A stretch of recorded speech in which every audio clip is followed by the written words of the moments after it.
भार्गवी शेषपर्यङ्को विशालाक्षी जनार्दनः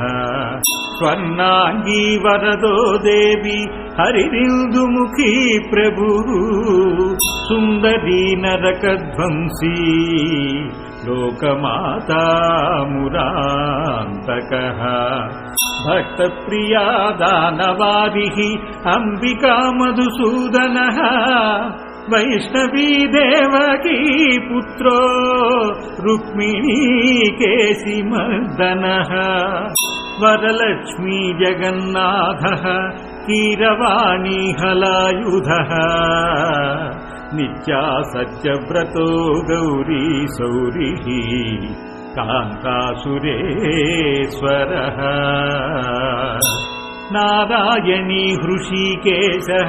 पद्महस्ता त्रिविक्रमः माधवी पद्मनाभश्च स्वर्णवर्णा निरीश्वरः सती पीताम्बरः शान्ता वनमाली क्षमानगः जयप्रदा बलिध्वंसी वसुधा पुरुषोत्तमः राज्यप्रदाखिलाधारो मायाकंसविदारणः महेश्वरी महादेवो परमा पुण्यविग्रहः रमा मुकुन्द सुमुखी मुचुकुन्द वरप्रदः वेदवेद्याब्धिजा माता सुरूपाकेन्दुलोचनः पुण्याङ्गना पुण्यपादो पावनी पुण्यकीर्तनः विश्वप्रिया विश्वनाथो वाग्रूपी वासवानुजः सरस्वती स्वर्णगर्भो गायत्री गोपिका प्रियः यज्ञरूपा यज्ञभोक्ता भक्ताभीष्टप्रदा गुरुः स्तोत्रक्रिया स्तोत्रकारः सुकुमारी सवर्णकः मानिनी मन्दरधरो सावित्री जन्मवर्जितः मन्त्रगोत्री महेश्वासो योगिनी योगवल्लभः जयप्रदा जयकरः रक्षित्री सर्वरक्षकः अष्टोत्तरशतं नाम्नां लक्ष्म्या नारायणस्य च यः पठेत् प्रातरुद्धाय सर्वदा विजयी भवेत् सर्वदा विजयी भवेत् इति श्रीलक्ष्मीनारायणाष्टोत्तर शतनामस्तोत्रम् सम्पूर्णम्।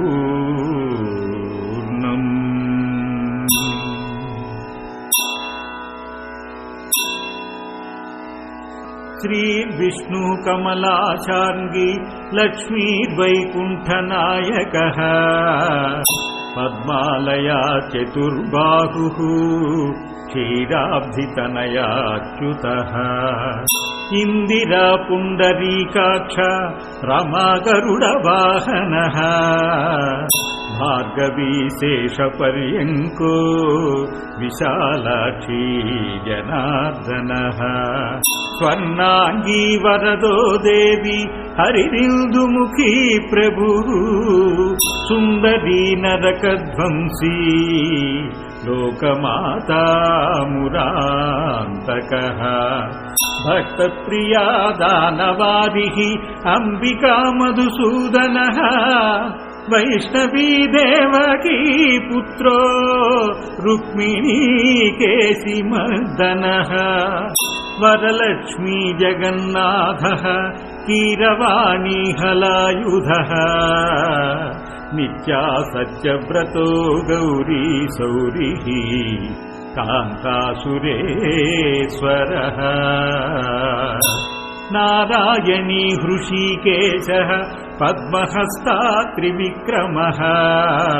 माधवी पद्मनाभश्च स्वर्णवर्णा निरीश्वरः सती पीताम्बरः शान्ता वनमाली क्षमानगः जयप्रदा बलिध्वंसी वसुधा पुरुषोत्तमः राज्यप्रदाखिलाधारो मायाकंसविदारणः महेश्वरी महादेवो परमा पुण्यविग्रहः रमा मुकुन्द सुमुखी मुचुकुन्दवरप्रदः वेदवेद्याब्धिजा माता सुरूपाकेन्दुलोचनः पुण्याङ्गना पुण्यपादो पावनी पुण्यकीर्तनः विश्वप्रिया विश्वनाथो वाग्रूपी वासवानुजः सरस्वती स्वर्णगर्भो गायत्री गोपिका प्रियः यज्ञरूपा यज्ञभोक्ता भक्ताभीष्टप्रदा गुरुः स्तोत्रक्रिया स्तोत्रकारः सुकुमारी सवर्णकः मानिनी मन्दरधरो सावित्री जन्मवर्जितः मन्त्रगोत्री महेश्वासो योगिनी योगवल्लभः जयप्रदा जयकरः रक्षित्री सर्वरक्षकः अष्टोत्तरशतं नाम्नां लक्ष्म्या नारायणस्य च यः पठेत् प्रातरुद्धाय सर्वदा विजयी भवेत् सर्वदा विजयी भवेत् इति श्रीलक्ष्मीनारायणाष्टोत्तरशतनामस्तोत्रम् सम्पूर्णम्।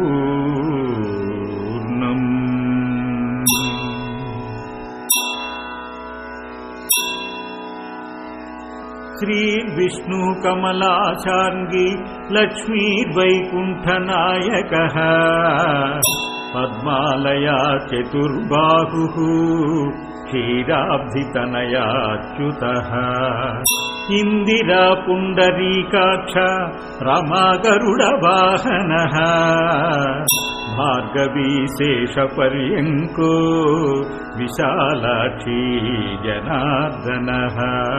स्वर्णाङ्गी वरदो देवी हरिरिन्दुमुखी प्रभुः सुन्दरी नरकध्वंसी